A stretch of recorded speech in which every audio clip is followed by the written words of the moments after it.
5 साल तक जयंत चौधरी मोदी जी के साथ रहेंगे। बिल्कुल, निश्चित रूप से कोई संकोच नहीं, कोई संकोच नहीं। चाहे कहीं से भी ऑफर आए। किसान मसीहा स्वर्गीय चौधरी चरण सिंह जी को भारत रत्न से नवाजा गया, इसके लिए हम प्रधानमंत्री जी का दिल से आभार व्यक्त करते हैं। 7 सीटें दे रहे थे समाजवादी पार्टी आपको, अखिलेश यादव, फिर भी जयंत चौधरी 2 सीटों पर राजी हो गए।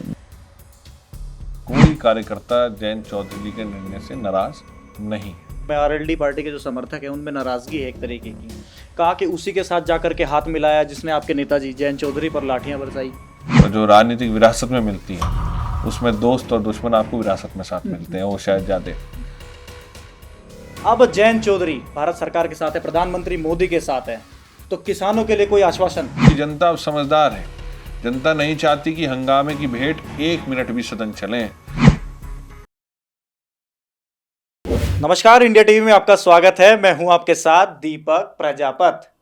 आज हमारा कारवां पहुंचा है बिजनौर से सांसद चंदन चौहान जी। चंदन जी, इंडिया टीवी में आपका स्वागत है। धन्यवाद दीपक जी, आपके चैनल का, आपके लोकप्रिय चैनल का धन्यवाद करता हूं कि उन्होंने हमें अपनी बात रखने का मौका देंगे। 10 साल बाद आरएलडी का खाता तो खुल गया और आप सांसद बनकर संसद में पहुंचे हैं। बहुत खुशी की बात है। सभी कार्यकर्ता, सभी पदाधिकारियों की मेहनत है, आदरणीय हमारे नेता जयंत चौधरी जी का संघर्ष है। और आप देखेंगे जो उम्मीदें पश्चिम उत्तर प्रदेश नहीं पूरे उत्तर प्रदेश की आदरणीय चौधरी चरण सिंह जी की विरासत से थी, उसे आदरणीय जयंत चौधरी जी ने सींच के अपनी मेहनत से आज चारों सदनों में पार्टी का प्रतिनिधित्व दिलाने का काम किया। चौधरी चरण सिंह को भारत रत्न भी मिला, जिसके बाद जयंत चौधरी ने यह अहम फैसला उठाया। देखिए, ये पुरानी मांग थी। किसानों की, मजदूरों की, अल्पसंख्यकों की, पिछड़ों की, दलितों की, सर्व समाज की आवाज़ को बुलंद करने वाले, इस देश के निर्माण में बहुत बड़ा योगदान देने वाले किसान मसीहा स्वर्गीय चौधरी चरण सिंह जी को भारत रत्न से नवाजा गया, इसके लिए हम प्रधानमंत्री जी का दिल से आभार व्यक्त करते हैं। और जो पुरानी मांग थी सभी वर्गों की, उसका सम्मान रखते हुए इस कदम को अमली जामा पहनाया उन्होंने। तो एक ये बहुत बड़ा हर वर्ग के लिए, 36 बिरादरी के लिए खुशी का मौका है। अब भारतीय जनता पार्टी में जाने से पहले क्या भारतीय जनता पार्टी के कुछ मुद्दे आपको अच्छे लगे हों या केवल भारत रत्न?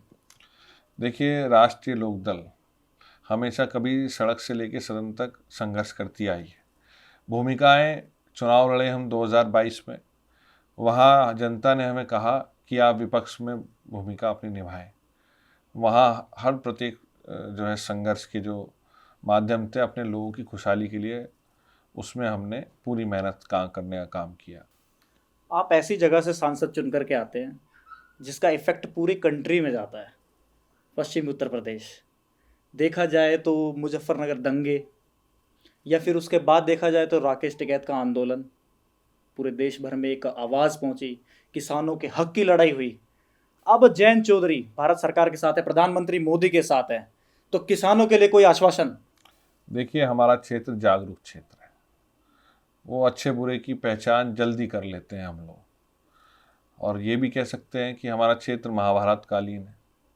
महाभारत काल में आपको 3 जगहों का वर्णन सुनाई पड़ता होगा: हस्तिनापुर, विदुर कुटी, शुक्र तीर्थ। ये तीनों बिजनौर लोकसभा के अंदर है। हमने बहुत जख्म झेले और उन जख्मों को भरने का काम भी किया।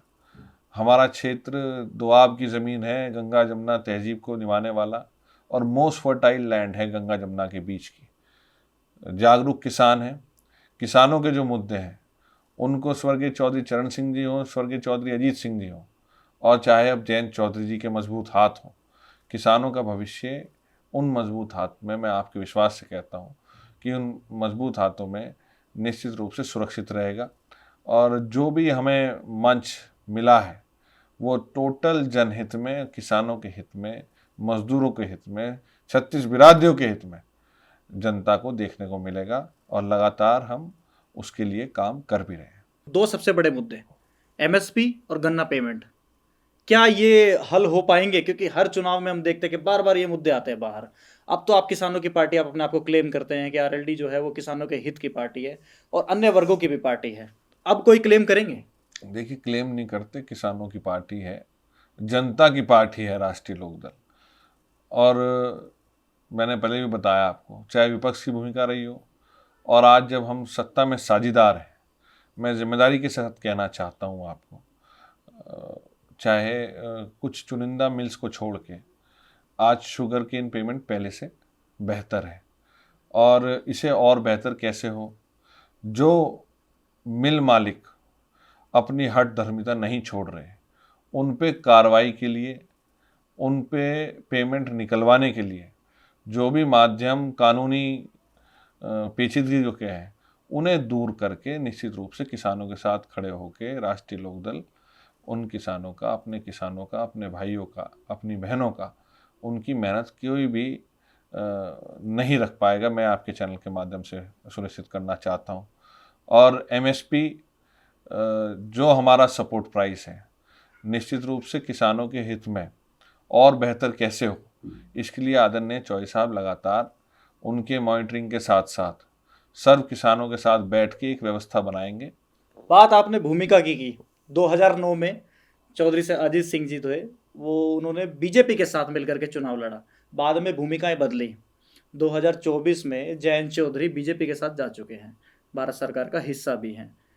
क्या 5 साल पूरे करेंगे या फिर सरकार से किसी बातों पर अड़ेंगे, समर्थन वापस लिया जाएगा, इस तरह की कोई बात है?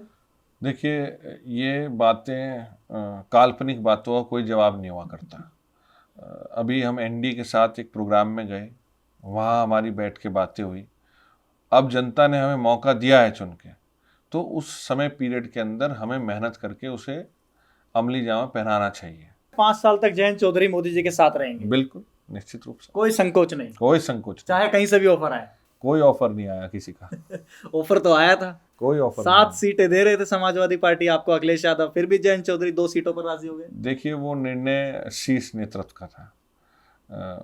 जयंत चौधरी जी और आदरणीय अखिलेश यादव जी के जो निर्णय था, उसको दोनों पार्टी के कार्यकर्ताओं ने स्वीकार करा और उसके बाद दोनों ने अलग होकर चुनाव लड़े और निर्णय, जनता का निर्णय आपके सामने है। देखिए सांसद जी, चर्चा का विषय तो है, क्योंकि उत्तर प्रदेश की 10 सीटों पर उपचुनाव होने वाला है और आपकी पार्टी की तरफ से आ चुका है कि आप 10 में से 3 सीटें मांग रहे हैं एनडीए से। तो 3 सीटों की जो खबर है, गाजियाबाद सदर विधानसभा सीट और आपकी विधानसभा सीट और फिर अलीगढ़ की खैर विधानसभा सीट, क्या बात सच है? देखिए, राष्ट्रीय लोकदल चौधरी चरण सिंह जी की नीतियों पर चलते आया है और चौधरी चरण सिंह जी की नीतियों से प्रभावित होकर लोगों ने हमेशा मदद करने का काम करी है। यहाँ हम एनडीए की गठबंधन की मदद बहुत अच्छी तरीके से कर सकते हैं और वहाँ हमारे कार्यकर्ता और संगठन के लोगों ने लिख के भेजा अपने नेता आदरणीय जयंत चौधरी जी को कि इन सीटों को मजबूती से अगर राष्ट्रीय लोकदल चुनाव लड़ती है तो रिजल्ट अभूतपूर्व तरीके से बड़ी तादाद में जिता के एनडीए के पक्ष में जनता काम करेगी। कहा जाता है कि अजगर की चाल चलेंगे। अजगर से मतलब कॉटन कॉट, अजगर से मतलब आप समझ गए होंगे किस अजगर की बात की जा रही है।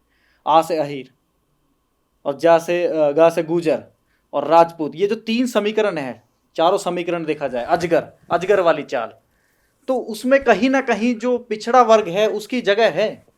देखिए, राजनीति में अजगर कोबरा की चाल नहीं हुआ करती। राजनीति में जनता 36 बिरादरी, सर्व समाज का समर्थन जिसे मिलता है, चुनाव में वो खड़ा रह पाता है, जिसे एनडीए में और आदरणीय नरेंद्र मोदी जी के नेतृत्व को स्वीकार करते हुए जनता ने मैंडेट दिया है। और मुझे पूरा विश्वास है ये 10 की 10 सीटें उपचुनाव जो होंगे ये एनडीए गठबंधन जीतने का काम करेगा। आरएलडी कितनी सीटें जीतेंगे 10 में से? आरएलडी, जो जिम्मेदारी आरएलडी को मिलेगी, जो हमारे नेता देंगे, मैं गलत व्यक्ति से आप गलत प्रश्न पूछ रहे हैं। मैं सामान्य सा कार्यकर्ता हूँ पार्टी का, और जहाँ हमें मेहनत करने का मौका मिलेगा, जो हमारे नेता आदरणीय जयंत चौधरी जी हमें निर्देश देंगे, मैं विश्वास दिलाता हूँ उसे मेहनत से सींच के ज़मीन पे उतार के अपनी पार्टी की झोली में वो सीट डालने का हम काम करेंगे। आपने 2019 की बात की कि टिकट की मांग कर रहे थे, खैर अंदर से तो आप खुश होंगे कि नहीं लड़े, क्योंकि 2019 में आरएलडी को कोई सीट तो मिली नहीं। आप 24 का इंतजार कर रहे थे कि 24 में टिकट मिले और आप संसद में पहुंचे। नहीं, 19 में भी गठबंधन था, वो दूसरा गठबंधन था, क्योंकि पारंपरिक, मैंने बताया, 3 पीढ़ियों से हमारी सीट थी। यहीं से मेरे पिताजी विधायक रहे, मेरे दादाजी सांसद विधायक रहे और उप मुख्यमंत्री का पद उन्होंने लिया। तो एक जिम्मेदारी थी। पिताजी के देहांत के बाद 2014 में उनका दुखद निधन हो गया था। तो लगातार परिवार के शुभचिंतक और समर्थक उनकी मांग थी कि यहाँ से स्टैंड करने का हमें मौका मिले। लेकिन आपके समर्थकों में, आरएलडी पार्टी के जो समर्थक हैं, उनमें नाराजगी है एक तरीके की। कहा कि उसी के साथ जाकर के हाथ मिलाया जिसने आपके नेताजी जयंत चौधरी पर लाठियां बरसाई, तरह तरह की चीजें हुई। किसान आंदोलन के समय आपने भी बहुत सारी चीजें देखी होंगी और आप भी वहां पर थे। देखिए, ये कुछ बातें बनाई जाती हैं। कोई कार्यकर्ता जयंत चौधरी जी के निर्णय से नाराज नहीं है। जयंत चौधरी जी ने जो निर्णय लिया अपने कार्यकर्ताओं के लिए लिया, अपने लोगों के लिए लिया, और अपने लोगों के जीवन में कैसे बेहतर, क्योंकि राजनीति किस लिए कर रहे हैं? सत्ता में और अपने लोगों के जीवन में सुधार लाने के लिए कर रहे हैं। पर्सनली शायद आदरणीय जैन जी को कोई, मेरे ख्याल से अगर वो पहले दिन में 12 घंटे काम कर रहे थे तो आज 18 घंटे कर रहे हैं। आपकी 3 पीढ़ी राजनीति में रही, तो कहीं ना कहीं बीजेपी जैसे कि हमेशा हमलावर रहती है कि परिवारवाद परिवारवाद, आप पर भी इस तरह का एक मानसिक रूप से दबाव तो होता ही है कि मैं अच्छा कर रहा हूँ, मैं सांसद बन गया, मैं अपने लोगों की हेल्प कर रहा हूँ, मैं जमीन पर जाकर के जनता की मदद कर रहा हूँ, तो कहीं ना कहीं एक मानसिक रूप से प्रेशर तो रहता होगा ना कि यार इसमें मेरी क्या गलती। नहीं, परिवारवाद आप वहाँ कह सकते हैं जहाँ एक लगातार आप पद पे हो। मेरे दुर्भाग्य था, मेरे दादाजी जल्दी चले गए, तो मेरे पिताजी उनके देहांत के बाद राजनीति में आए। जब तक मेरे पिताजी राजनीति में थे, मैं राजनीति में नहीं था। मैं अपनी स्टडीज़ और अपने जो घरेलू कार्य होते हैं सामान्य परिवार के, मैं अपने पिताजी के देहांत के बाद जब लोग आके खड़े हुए, उनके हिम्मत के द्वारा जो उन्होंने दी मुझे उनके देहांत के बाद खड़े होने की, उसके बाद मैं राजनीति में आया। और मेरे ख्याल से परिवारवाद की तो ऐसी कोई बात नहीं है, क्योंकि राजनीति में चाहे आप अपनी शुरुआत करें, अगर आप अपनी राजनीति की करें तो आपने दोस्त दुश्मन बनाने के खुद फैसले लेते हैं। तो जो राजनीतिक विरासत में मिलती है उसमें दोस्त और दुश्मन आपको विरासत में साथ मिलते हैं, वो शायद ज़्यादा किसी भी व्यक्ति के लिए मुश्किल है। तो परिवारवाद पर सबसे अच्छे तरीके से जो एक्सप्लेन किया है चंदन चौहान ने कि दुश्मन और दोस्त आपको विरासत में मिलते हैं। संसद में भी हमने देखा कि जिस तरह से जय फिलिस्तीन का नारा लगा और बीजेपी के कुछ सांसदों ने जय हिंदू राष्ट्र का नारा लगाया गया, फिर नेता प्रतिपक्ष ने सामने से बोला, जिस तरह को बीजेपी ने ऑन किया कि हिंदुओं को उग्रवादी बताया गया। तो इन सब चीजों के बीच जो संसद की गरिमा है वो भी तार तार हुई और सदन भी नहीं चला। इससे आम जनता का कितना सारा नुकसान होता है। आने वाला समय, अब जो सेशन स्टार्ट होने वाला है 22 तारीख से, क्या उम्मीदें लग रही है? क्या वापस संसद जो है एक तरह से बहस की भेंट चढ़ जाएगा? देखिए, मैं प्रथम बार संसद का सदस्य बन के आया हूँ। इससे पहले भी मैं 2 वर्ष के लिए विधानसभा उत्तर प्रदेश का सदस्य रहा, अपने क्षेत्र की जनता के आदेश से।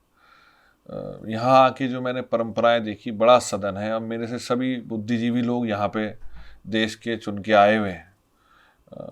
बहुत उम्मीदें थी, बहुत एक अच्छे एटमॉस्फेयर में हम यहाँ आए, पर जो हमने देखा कि जो मर्यादाएं हैं जो होनी चाहिए थी, जो पूर्व में रही, जो हमने सुनी, कि जो शपथ का दौरान की मैं बातें बता रहा हूँ, जो हमें परफॉर्मा मिलता है शपथ लेने का, जितनी हमें जानकारी थी as a first time member, कि जो सदन में हमें दिया गया है सिर्फ आप उसी को संविधान के अनुसार पढ़ सकते हैं। सदन ना एक शब्द कम ना एक शब्द अधिक। पर मुझे जो मेरे संज्ञान में आया तो बहुत से लोगों ने आगे पीछे कोट करके बहुत सारी बातें लगाई। मैं किसी की भावनाएं ठेस नहीं पहुंचाना चाहता, पर शायद वो गरिमाएं नहीं था। उस पर टिप्पणी हमारे उन्होंने भी की, स्पीकर सर ने भी करी। मुझे अच्छा लगता अगर सदन में हंगामा कम होता, हम टोटल वर्किंग डेज काम कर पाते, हम जितने हमारे मेंबर्स वहाँ बैठे थे उनको सबको बोलने का मौका मिलता, क्योंकि जनता अब समझदार है। जनता नहीं चाहती कि हंगामे की भेंट 1 मिनट भी सदन चले। जनता टकटकी लगाए टीवी पे ये बैठे देखते हैं कि उसका एमपी क्या कर रहा है। मैं आपके चैनल के माध्यम से भी नेता विपक्ष को कहूँगा, क्योंकि हमने बहुत सी चीज़ें देखी जो हमने, मेरे ख्याल से वो अच्छी नहीं लगती। उन्होंने कई बार फोर्स किया अपने मेंबर्स को वेल तक आने के लिए। मुझे नहीं लगता कि जनता चाहती है कि मेंबर्स वेल में आए। जनता चाहती है, चाहे पक्ष की हो चाहे विपक्ष की हो, कि वो तर्क संगत बातों से संसद चलाए। तो मुझे आशा है ये सदन है, बजट सत्र है, इसमें सकारात्मक चर्चाएं होंगी, लंबी बहसें होंगी, तर्क वितर्क होंगे और लंबे सेशंस होंगे, चाहे रात तक भी बैठने को चाहे। पब्लिक चाहती है कि उनका एमपी खड़े होकर वहाँ बोले। तो मुझे पूरा विश्वास है कि इस बार सदन चलेगा और विपक्ष अपनी भूमिका में सकारात्मक तरह की राजनीति करेगी, ना कि सदन की कार्रवाई रोक के नकारात्मक राजनीति करेगी। जब आप सदन में थे तो आपने किसी तरह के नारे देखे? आप मतलब मौजूद थे वहां पर, जय फिलिस्तीन, जय हिंदू राष्ट्र, जय संविधान, इस तरह के नारे, तो आप वहां थे? देखिए, बहुत से मौक़ों पे थे, अपनी शपथ का भी इंतज़ार था। कुछ मौक़ों पे हम थे, कुछ पे नहीं थे। पर जब आदरणीय सभापति जी ने, ओम बिरला जी ने आखिरी में उस प्रस्ताव की ये बताया उन्हें कि एक नए तरह का जो है हम रूल्स लाएंगे कि आगे इस तरह की घटना ना हुई, और ये शोभनीय और गरिमाएं नहीं है। हमें सदन की गरिमा बनाए रहेगी जब ही हमारे देश की गरिमा बनेगी। मुझे ऐसी उम्मीद है कि आने वाले समय में इसे बदलाव